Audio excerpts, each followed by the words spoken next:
할렐루야, 할렐루야.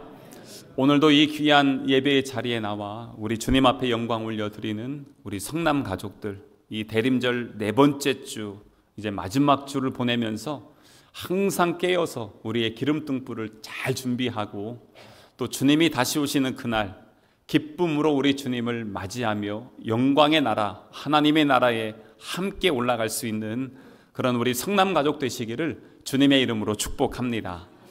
이 대림절 기간은 바로 우리 예수님을 기다리는 그러한 기간입니다. 성경에 보면은 구약에서도 메시아, 그 주님을 간절히 기다리던 많은 사람들이 있었습니다.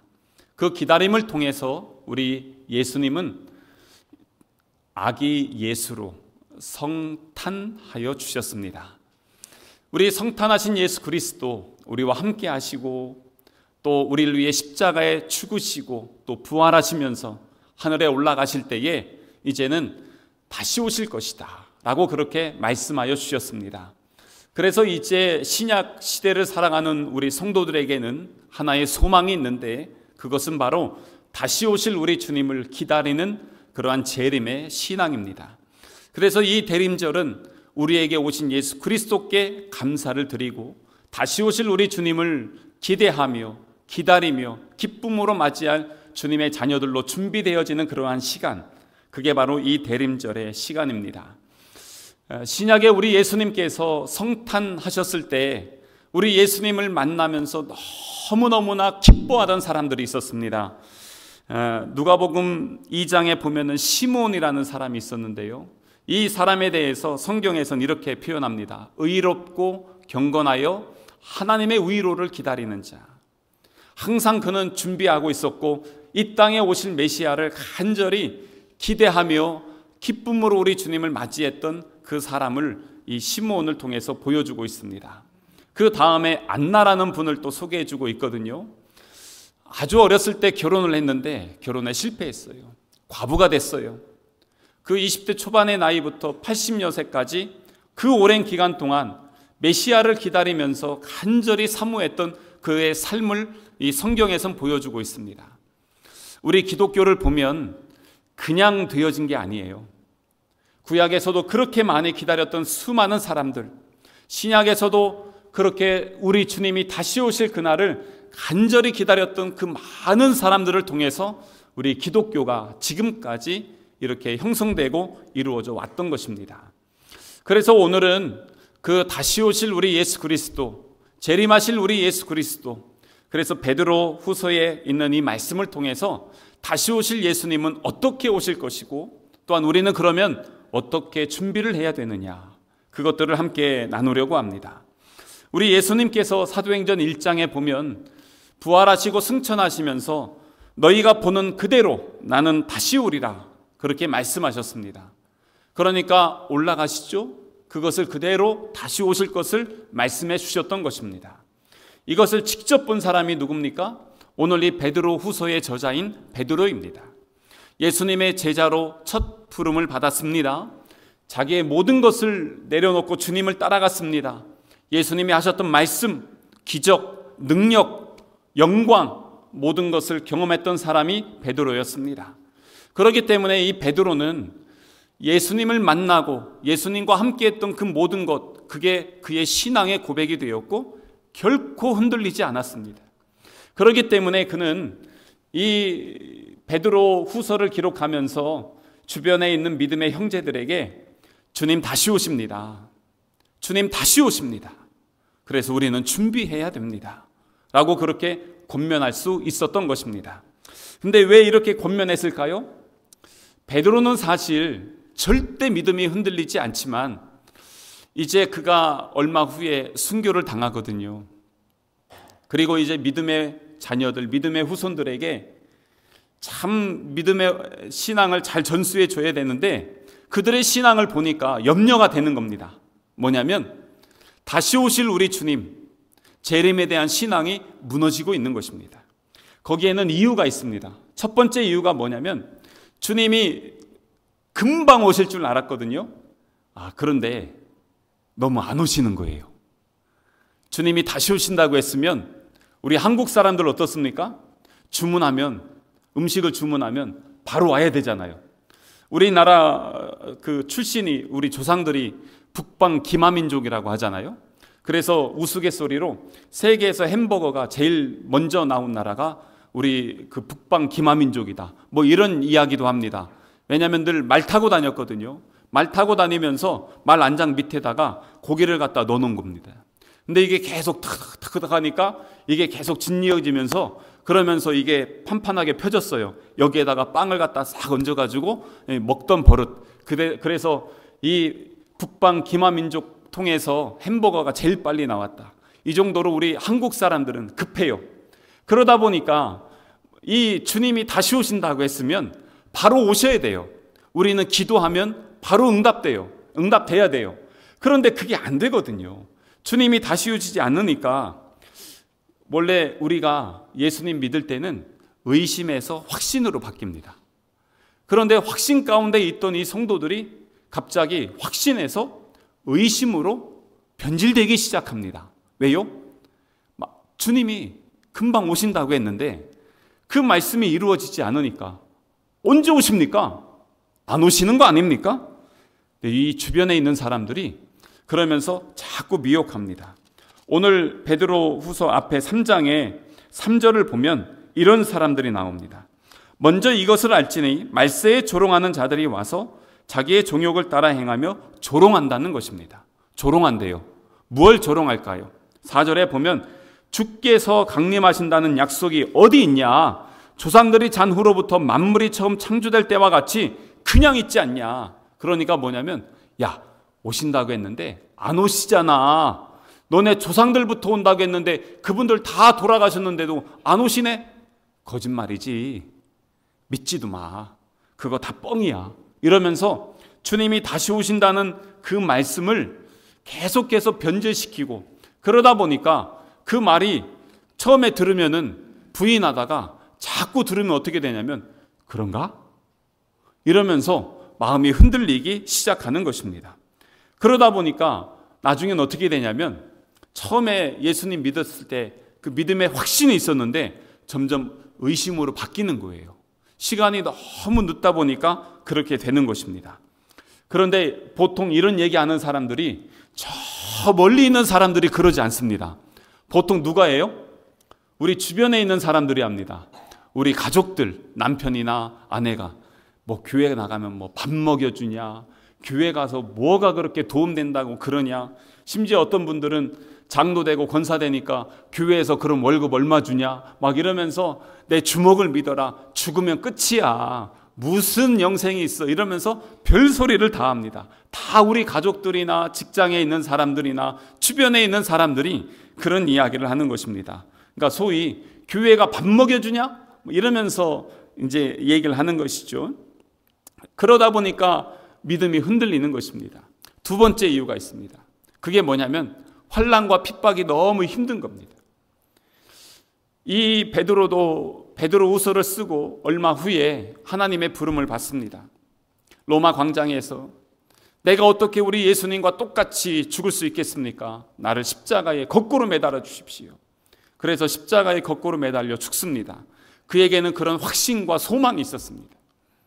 그런데 그 밑에, 그 다음에 믿는 사람들은요, 환난과 핍박을 견디기가 너무 어려운 거예요. 그러다 보니까 배교하는 일들이 일어나기 시작했습니다. 네로 황제가 64년에 로마에 엄청난 화재가 일어났습니다. 어떤 거는요, 한 구역이 전부 다 불탔습니다. 그러다 보니까 이 범인을 잡고 싶은 거죠. 근데 범인을 잡으려다 보는데 누구인지를 못 찾는 거예요. 사람들에게 소문이 납니다. 네로 황제가 불질렀다. 그래가지고 네로 황제가 이제 지지율이 엄청 떨어지기 시작합니다. 그러니까 이 네로 황제가 어떻게 하냐면, 이 불은 내가 질른 게 아니라 기독교인들이 불질렀다. 그러면서 기독교 지도자 200여 명을 한순간에 다 순교합니다. 죽였습니다. 그때 바울도 베드로도 사도들이 거의 다 죽었습니다. 1세대 사도들이 그때 많이 죽었어요.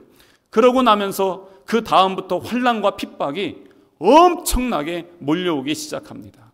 이제는 그럽니다. 너 예수 믿고 죽을래? 예수 안 믿고 살래?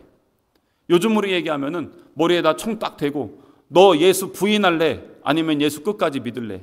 너 살래? 죽을래? 그런 식으로 협박하는 것입니다. 우리나라는 그런 거 없잖아요. 그런데 지금도 우리가 사는 이 땅에, 이 세계에 그렇게 예수 믿는 믿음으로 말미암아 자기 목숨을 내놔야 되는 사람들이 얼마나 많이 있는지 모릅니다. 그런데 그러한 상황에서 예수 믿을래 안 믿을래? 예수 부인해? 그럼 살려줄게. 그랬던 사람들이 얼마나 많이 있는지 모릅니다. 초대교회 폴리캅이라는 사도가 있었어요. 이분은 그러한 순교의 자리에서 이런 고백을 합니다.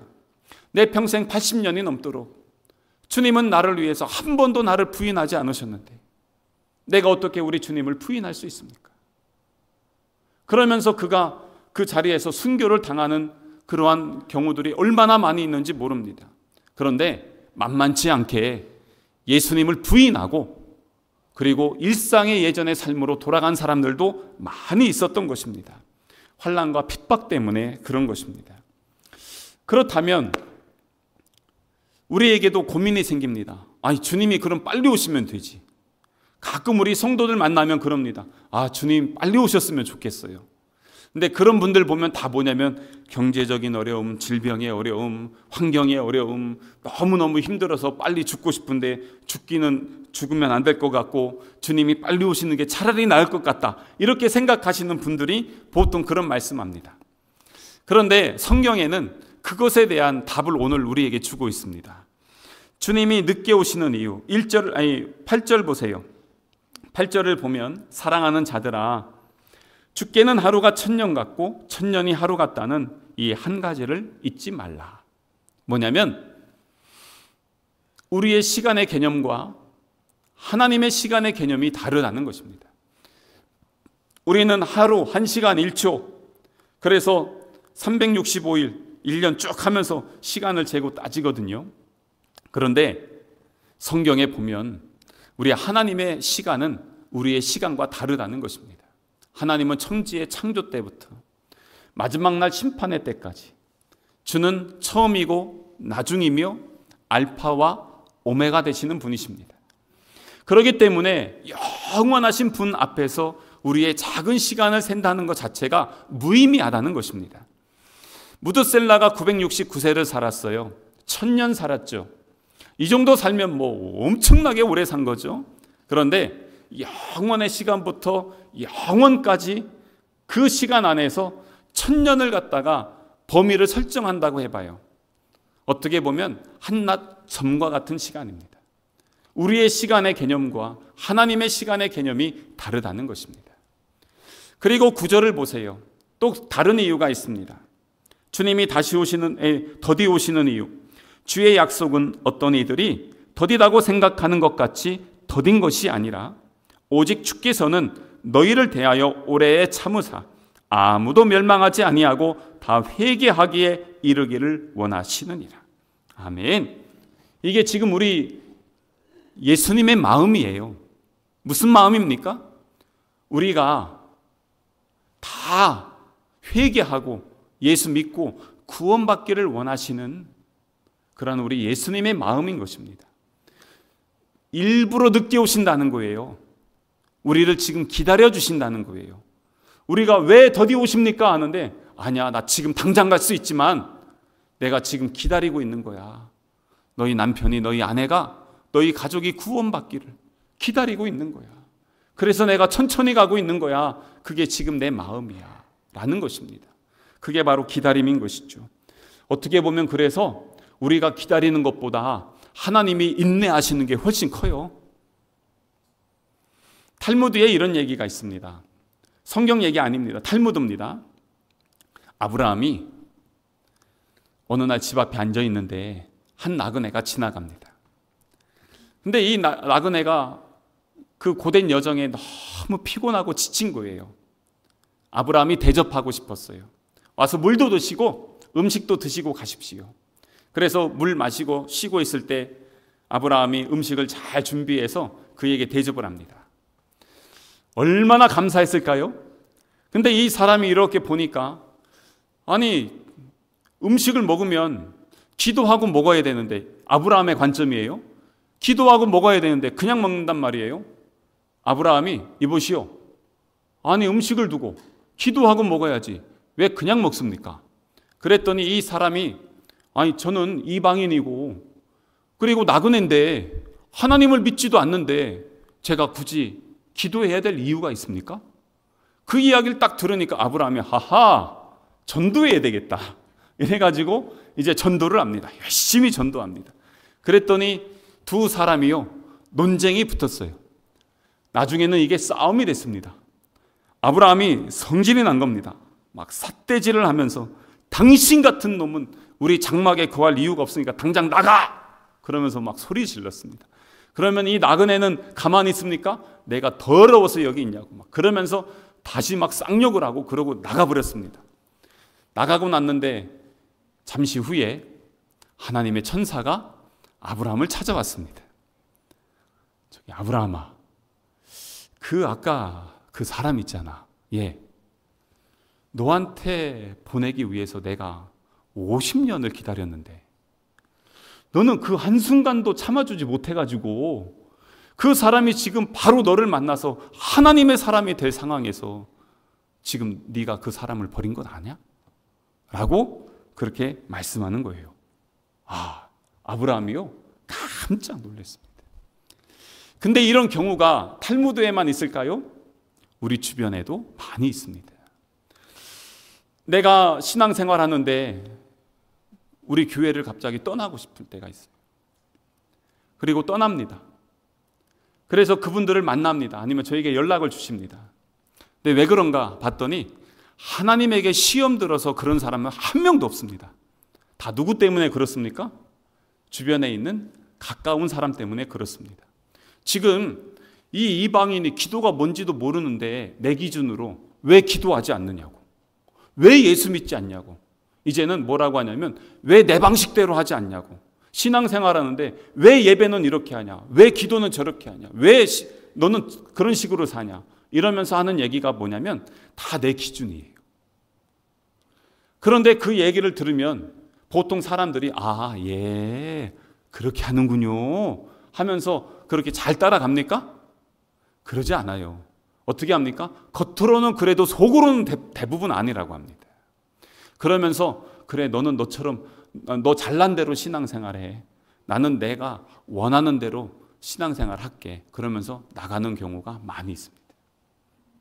근데 그 사람이 보니까요, 하나님이 우리 교회로 아니면 다른 교회들로 보내려고 얼마나 기다리시면서 그렇게 애쓰셨는지 몰라요.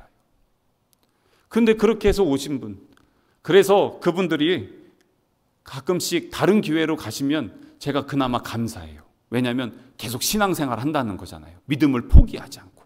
그런데 아예 교회를 안 나가고 있어요. 제 마음이 얼마나 아픈지 아십니까? 아니, 우리 주님이 그렇게 기다리던 사람인데 그렇게까지 할 수 있을까?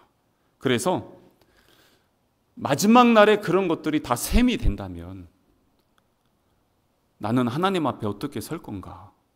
정말 두렵습니다. 그래서 이러한 우리 주님의 그 기다림이라는 건 뭐냐면 그런 것들 좀 다 정리하라는 거예요. 그래서 주님은 지금 인내하고 계신 거예요. 우리에게는 그만큼의 기회와 시간이 주어져 있다는 것입니다. 잃어버린 영혼들을 추수하고 회복해야 되는 것입니다. 그런데 그것이 영원하진 않습니다. 왜냐하면 주님은 반드시 오십니다. 오늘 10절에 있는 말씀 보세요. 그러나 주의 날이 도둑같이 오리니 그날에는 하늘이 큰 소리로 떠나가고 하면서 반드시 오신다는 것입니다. 어떻게 오십니까? 도둑같이 오신대요. 도둑이 예고하고 오는 거 봤어요? 그러지 않죠. 주로 언제 옵니까? 다 자고 있을 때, 무방비 상태일 때, 그때 오는 거 아니겠습니까? 우리가 3주 동안 마태복음 25장 말씀 나눴어요. 거기에 10처녀의 비유가 첫 번째 나왔죠. 언제 오십니까? 한밤중에 왔습니다, 신랑이. 그때 5처녀가 그래서 못 들어간 거죠. 그리고 두 번째 비유가 뭡니까? 주인이 달란트를 맡겨놓고 먼 외국에 갔어요. 언제 돌아올지 몰라요. 근데 언젠가는 반드시 돌아오신다는 겁니다. 도둑같이 오신다는 것입니다. 그렇기 때문에 우리가 그런 것 사실 계산할 이유가 전혀 없습니다. 근데 요즘도 보면은 뭘 그렇게 궁금해 하세요? 언제 오실지 계산을 해요. 막 보면서 막 따지고 막 이것저것 하면서, 그래서 한 5년여쯤에 그 서산에서도 주님이 다시 오신다고 6월 28일인가? 그때 오신다고 하면서 저기 자기들끼리 모여서 난리 핀 사람들이 있었습니다.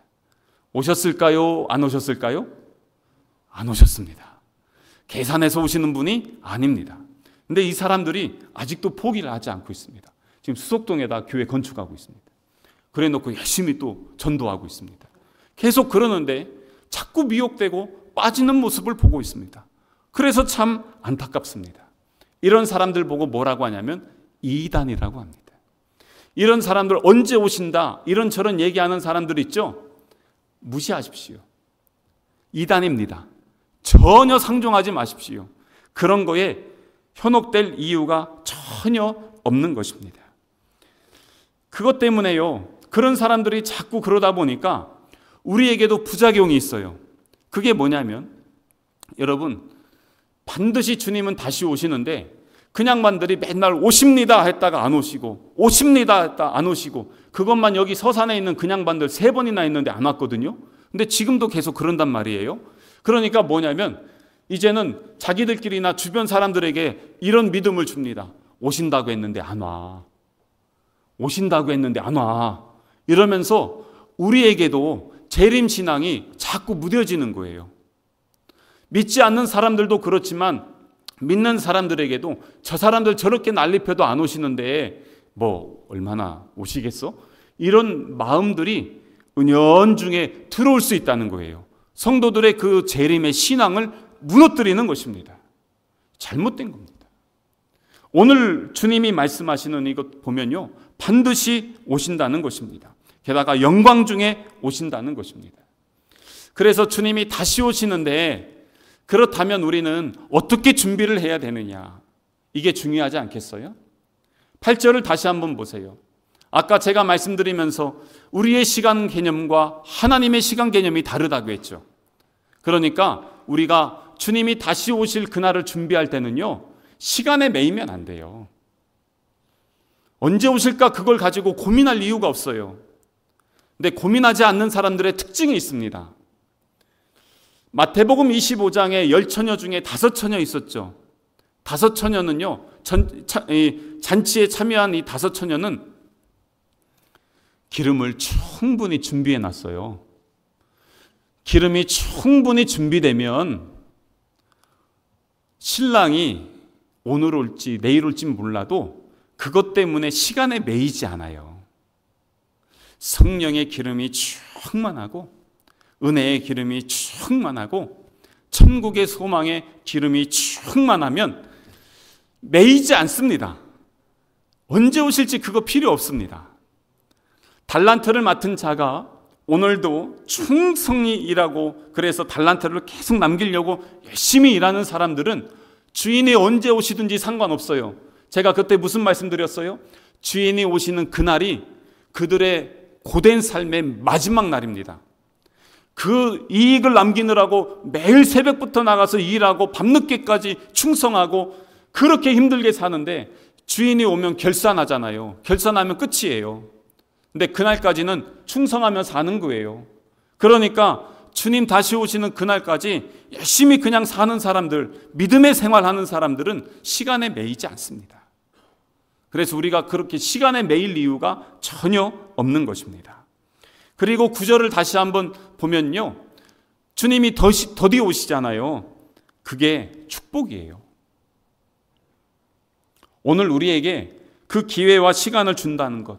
그래서 하나님이 지금 오래 참으시잖아요. 그럼 우리는 뭘 하면 되냐면 오래 기다리면 돼요. 괜히 마음 졸일 이유가 없어요. 주님이 오래 참으시는데, 주님도 지금 인내하고 계시는데 왜 우리는 언제 이러냐 저러냐 마음 졸일 이유가 없다는 거예요. 우리도 오래 기다리면서 주님이 지금 주시는 기회를 잘 선용하면 되는 것입니다. 11절 한번 보세요. 그러면서 뭐라고 하냐면 이 모든 것이 이렇게 풀어지리니 너희가 어떠한 사람이 되어야 마땅하냐. 거룩한 행실과 경건함으로 하나님의 날이 임하기를 바라보고 간절히 사모하라. 하나님의 날이 임하기를 간절히 사모하면서 거룩한 행실로 준비하라는 것입니다. 아까 다시 한번 말씀드린 그 기름을 잘 준비하고 달란트를 가지고 그러면서 깨끗한 하나님의 심령으로 준비돼야 된다는 것입니다. 근데 요즘 보면 어때요? 사람들이 바람이 휙 불면 거기로 가고 바람이 저쪽으로 확 불면은 휩쓸려 가는 걸 보게 됩니다. 근데 정말 믿음의 사람들은 흔들리지 않더라고요. 남극에서 빙하를 연구하는 사람들이 빙하를 연구하는데 어느 날 깜짝 놀랐어요. 빙하들이 전부 다 이쪽으로 쫙 움직이고 있는데 다른 빙하 하나가 반대로 가고 있는 거예요. 그래서 도대체 이 빙하는 뭐냐? 그러면서 연구 조사를 해봤습니다. 그랬더니 다른 빙하들은, 일반 빙하들은 다 크기가 작아요. 그래서 바람이 불면 바람 부는 대로 가는 겁니다. 그런데 거꾸로 가는 이 빙하를 보니까 그 밑에 속에요 엄청난 크기의 얼음덩어리 빙하가 된 겁니다. 근데 얘는 바람에 휩쓸리는 것이 아니라 뭐에 움직이냐면 조류에 따라서 움직입니다. 그게 다른 겁니다. 그냥 가벼운 거는 바람에 휘둘리지만 큰 빙하는 그 거대한 바다 밑에서 움직이는 조류에 따라서 움직이는 것입니다. 골로새서에 보면요, 너희가 예수를 주로 받았으니 그 안에서 행하되 그 안에서 뿌리를 깊게 받고 세움을 입으라고 말씀하고 있습니다. 주님이 우리의 반석되어 주신다는 것입니다. 우리 찬양 있잖아요. 주 나의 반석이시니 그 위에 내가 서리라. 그 위에 내가 서리라. 바로 그런 것입니다. 반석 되신 예수 그리스도 안에 뿌리가 깊이 박힌 사람은요, 세상의 풍조에 휘둘리고 휩쓸리는 게 아닙니다. 그냥 사람들이 여기로 확 간다고 해서 그렇게 휘둘리는 게 아니라 그 사람들이 그럴지라도 나는 내 주인 되신 예수 그리스도 안에서 예수 그리스도와 함께 예수 그리스도의 인도하심을 따라서 그냥 믿음의 길 가는 것입니다. 그러면 세상 사람들 뭐라고 하냐면, 야, 너는 유행도 모르냐? 이렇게 저렇게 세상 사람들 다 사는데 왜 너는 그렇게 안 사냐? 라고 얘기해도 그것 때문에 흔들리지 않는 거예요. 왜냐하면 내 안엔 예수 그리스도가 나와 늘 함께 하시고 세상에서는 이해가 되지 않는 삶이지만 하나님 안에서 풍요하고 여유롭고 평강을 누리는 삶을 이미 살고 있기 때문에 그런 것들에 휘둘리지 않는 것입니다. 그래서 흔들리지 않는 사람들은요, 어떤 믿음을 갖고 있냐? 참 믿음, 구원의 믿음을 갖고 있습니다. 우리가 재림을 위해서 준비하는 우리에게 가장 중요한 게 뭐냐? 그래서 믿음이에요. 우리 예수님께서요, 누가복음 18장 8절에 보면은 인자가 올 때 세상에서 믿음을 보겠냐라고 말씀하세요. 다시 오실 우리 주님을 맞이하는 데 있어서 제일 중요한 게 바로 믿음이라는 것입니다. 우리 사도신경 늘 하잖아요. 이게 사도신경을 보면 믿습니다, 믿습니다가 반복되고 있습니다. 근데 없는 데다가도 뭘 추가하면 더 좋은 고백이 되냐면 나는 믿습니다. 뭐냐? 나는 전능하신 아버지 하나님을 믿습니다. 나는 천지의 창조주 그분을 믿습니다. 그는 성령으로 잉태하신 분이심을 믿습니다. 이런 식으로 나는 믿습니다. 나는 믿습니다. 이 고백, 이게 12 사도의 신앙의 고백을 합쳐서 그들의 고백이라고 해서 사도신경인 것입니다. 나는 믿습니다. 근데 우리는 이것을 믿는 것입니다. 무엇을요? 주님이 나를 위해서 이 땅에 오시고 나를 위해서 죽으시고 나를 위해서 부활하시고 나를 위해서 승천하셨고 나를 위해서 다시 오실 재림의 주이심을 믿습니다. 믿는 믿음, 그것을 우리 주님은 우리에게 오늘도 이 시간에도 요구하고 계신 것입니다. 아직 이 자리에 믿어지지 않는 분 계십니까? 믿으시길 바랍니다. 그 믿는 믿음만이 여러분을 영원한 삶으로 인도하는 행복의 열쇠가 되는 것입니다. 그리고 또한 깨어 있어야 돼요. 예수님 뭐라고 하셨어요? 시험에 들지 않게 깨어 기도해라. 그래서 주기도문 가르쳐 주셨잖아요. 그런데 깨어서 잘 기름등불 준비하고 기도하고 준비하고 있어야 되는데 요즘 시대가요. 제가 올해 마무리하고 내년 준비하면서 주변에 있는 목사님들 만나고 어떻게 하냐 자료도 수집하고 하는데 교회 예배들이 점점 무너지고 있어요. 이제는 얘기하긴 좀 그렇지만 많은 교회들이 그러고 있어요. 서산에 어제 밤에도 들은 얘기가 서산에 있는 감리교회 6교회가 3개로 합쳐졌대요. 서로 다 줄이고 예배도 줄이고 교회도 줄이고 자꾸 그러고 있습니다. 근데 우리 성결교회는 여기 서산에만 올해 2개가 개척되고 계속 더 부흥하는 교회들이 많이 있어요. 그래서 감사하긴 한데 전반적으로 보면 참 애매해요. 근데 왜 그런가? 자꾸 못하게 해요. 우리 성도들 보면요. 핑계대는 게 많아요. 바빠서 못해요. 바빠서. 근데 뭐가 그렇게 분주한지 몰라요. 근데 마음 정신줄까지 놀 때가 있어요. 마음과 중심은 하나님께 있어야죠. 근데 마음도 뺏기게 하고 분주해서 이러다 보면은 주의 일을 못하게 합니다. 게다가 우리 건강을 무너지기도 합니다. 그래서 사고가 나거나 건강이 깨어지면 때로는 마음도 무너지고 영도 무너질 때가 있어요. 그러다 보니까 기도하지 못하게 되고 깨어있지 못하게 합니다. 때로는 돈 때문에, 때로는 육신의 편안함 때문에. 어떤 분들 그래요. 목사님 이제 좀 살만합니다. 걱정이 없습니다. 노후 준비 다 됐고요. 괜찮아요. 그런데 몸과 마음이 편하니까 갈급함이 없는 거예요. 그러면서 깨어있질 못하게 되는 것입니다. 근데 준비해야 됩니다. 언제 오실지 모른다는 것이에요. 게다가 우리 지난주 말씀 한번 다시 적용해서 그때 양과 염소의 비유 마태복음 25장에 주셨죠. 그때 예수님이 6개를 말씀하셨어요. 기억나세요? 내가 줄일 때, 목마를 때, 나그네 됐을 때, 헐벗었을 때, 병들었을 때, 옥에 갇혔을 때 양은 어떻게 했어요? 품어주고 치료해주고 냉수 한 그릇 주고. 그래서 어떻게 제가 이렇게 합니까? 그러니까 지극히 작은 자에게 한 것이 내게 한 거다. 예수님이 그렇게 말씀하잖아요. 요즘 우리 주변에 보니까 힘들어하시는 분들이 너무 많은 것 같아요. 시내를 가서 이렇게 중앙통 쭉 길 걸어가다 보니까 얼마 전보다도 임대 붙어 있는 가게가 더 늘었더라고요. 엄청 많아졌더라고요. 깜짝 놀랐어요. 여기 몇 주 전에 있었는데 임대 붙어 있어요. 그런 데가 너무너무 많은 것이에요. 경기가 너무 힘들어요. 나라가 정말 갈등 가운데 아픔 가운데 있어요. 그런데 거기에서 피해보는 사람들이 누구냐면 다 연약한 사람들이에요. 그 자리에서 너무 고통스러워하고 있어요. 이거 어떻게 하면 좋을까? 그럴 때 우리 교회가 무엇을 해야 될 것인가? 주님의 사랑을, 그래서 너희는 세상의 소금이고 빛이라고 하셨는데 그걸 우리가 어떻게 감당할까? 더 기도하고 살펴보게 됩니다. 그러면서 우리는 준비하는 것이죠. 그래서 13절 말씀 보세요. 우리가 무엇을 바라고 나가야 되냐?